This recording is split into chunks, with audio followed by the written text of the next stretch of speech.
Hello year 10 students, so we meet again for part 2.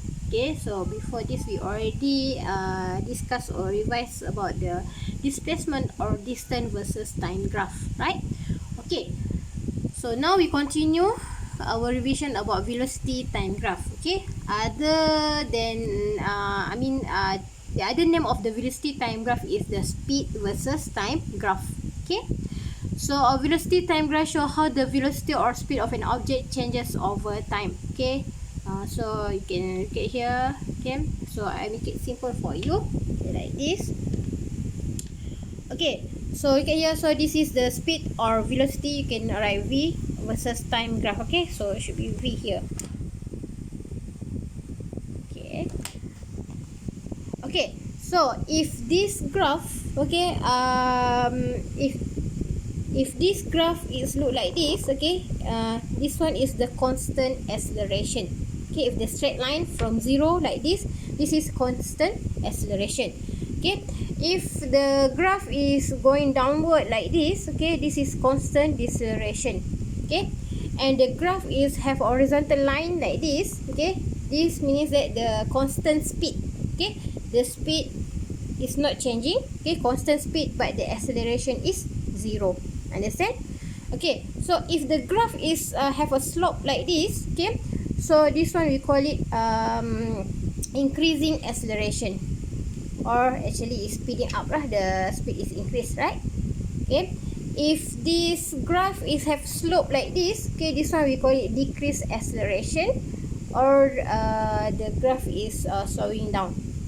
Okay, so for velocity time graph, velocity or speed versus time graph, okay, the tangent or the gradient show you the acceleration. Okay, please don't confuse. If the distance versus time graph, the gradient show you speed, right? Okay, this one velocity time graph, the gradient show you acceleration. Okay, and one more thing, okay, area under the graph show you the distance. Okay, the area under the graph show you the distance. Okay, like this one, calculating distance. The distance traveled by an object can be found by determining the area beneath the graph. Okay, area under the graph. Okay, so it depends on the area lah. Okay, I mean it depends on the shape. Okay, if the area beneath the graph form a triangle, okay, so the formula is 1/2 times base times height. For example, like this lah, 1/2 times base times height here.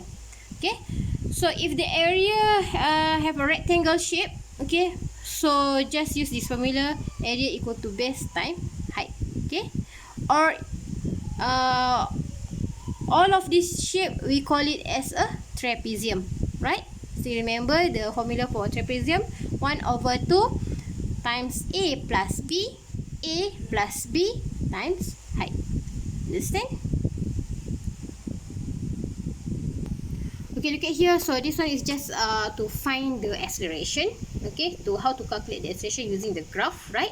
So just use the formula for gradient lah. Okay, for me I just use the y2 minus y1 over x2 minus x1. Okay, so like this lah, or this one they use a rise and run. Okay, so look at here, lines that slope downward have negative gradients and so can be said to have negative acceleration. Okay, so this is the same thing as a deceleration. Okay, look at the example 1. The diagram shows the motion of a cyclist. Describe the motion. So again, no need to calculate, just describe of the cycle between point X and Y and points Y and Z. Okay, the first one they say is describe the motion. Okay, so this one is the speed versus time graph. Okay, please don't confuse with the distance versus time graph. Okay, so describe the motion, you can use either speed or acceleration. Okay, if like this, okay, if you want to answer speed, okay, x y speed is increasing, and how about the or we call it the speed is increasing, and how about the acceleration? Acceleration have constant acceleration. Why? Because the gradient is constant. Okay, y and z, y to z. Okay, y to z, the speed is constant. When the speed is constant, a equal to 0. Okay, so you can choose lah if you want to describe about the speed only. If you want to describe about the acceleration only. So this one is constant acceleration, this one is the acceleration is 0. This one is the speed is increasing, this one is the constant speed. Understand? Okay, next example, look at here. So the graph shows the motion of a cyclist. What is the distance travel? Okay, distance travel by the cyclist when moving at constant speed. Okay, so please keep in your mind distance travel. So look at the graph, speed versus time graph. So it must be under the graph, right? At moving at constant speed. Okay, which one is constant speed? So this is the constant speed, right? So just calculate area under graph for this part only, no need the rest lah. Okay, because we want to calculate for the constant speed. So since this is a rectangle shape, very easy, right? So area is equal to base times height, right? So 50 minus 30, so it's 20. So here is 20 times 5. Okay, 20 times 5 is 100. So the answer is 100 meter. Okay, easy, right? Okay, look at example 3.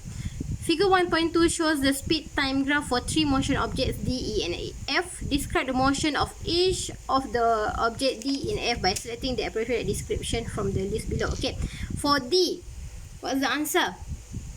Okay, D, okay, look at here, they have a slope like this. So this one is the increasing acceleration. Okay, D is increasing acceleration. How about E? E is the constant acceleration because straight line like this, right? And F because the horizontal lines. So what? The answer is constant speed. Okay, constant speed.